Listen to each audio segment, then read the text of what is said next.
Happening right now, the state is calling what's expected to be the final witnesses in Alex Murdaugh's murder trial. And once testimony is complete, jurors will take a trip to the scene of the murders. Brendan Clark is joining us live from outside the Colleton County Courthouse. And Brendan, testimony is wrapping up in this trial after 5 full weeks. Yeah, the end is in sight. Good afternoon, Carolyn. Good evening. We want to tell you that today we did have rebuttal witnesses from the state. 6 witnesses taking the stand to refute the defense witnesses from yesterday. This is the last possible witnesses that we will see before that jury takes a trip to Moselle, site of the murders of Paul and Maggie Murdaugh. Now, things did get heated early inside the courtroom as the first person to take the stand, Ronnie Crosby, a friend, former law partner with Alex Murdaugh.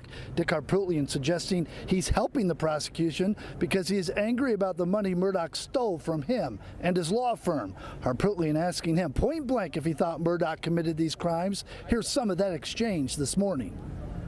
You are not angry with Alex Murdaugh? I have had anger with him, extreme anger, Mr. Harpootlian, because of what he did to my law firm, my partners, my client, his clients, our clients, what he did to his family, what he's did to so many people. Yes, I experienced a lot of anger. But you can't walk around with anger. You have to find a way to deal with it and move forward. And I have done that. And if you suggest, you are dead wrong. If you think I've come in here and told this jury something because of money, when we're talking about 2 people who were brutally murdered, then you're headed in the wrong direction.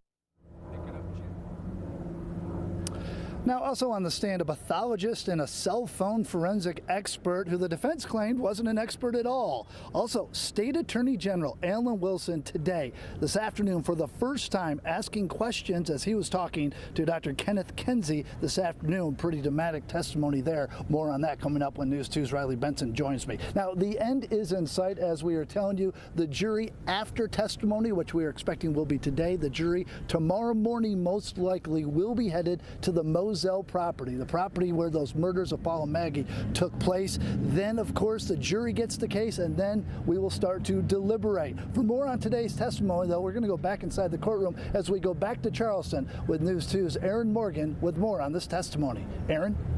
Brendan, the state also called an expert on cell phone forensics to the stand who previously testified in this trial. Paul McManigal said he did tests on an iPhone similar to Maggie's to see if the phone wakes up when it's picked up or moved aggressively.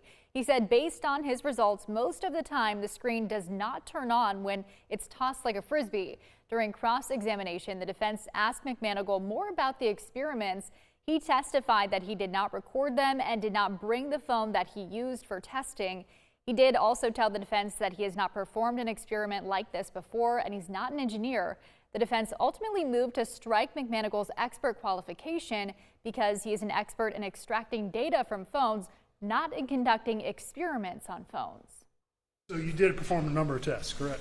Yes, sir. Performed many tests over the weekend. I put pick it up and shake it, pick it up and throw it. I threw it off to my desk. I knocked it off of my desk. You're trained in extracting data from the cell phone. That's correct. And when it comes to tossing it around and seeing how it moves, you don't know anything more than anyone else, do you?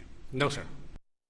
Now, Judge Newman initially overruled the objection to strike McManigal's expert qualification. When the defense brought it up again, Judge Newman said he will put it on the record. Count on News 2 to keep you updated on the Murdaugh murder trial. We have a live blog on our website with all the new information about the trial. And coming up tonight on News 2 at 5:30, I will be joined live in the News 2 studio by attorney Ronnie Richter of the Bland Richter Law Firm. He will talk about today's testimonies and how they might affect the trial.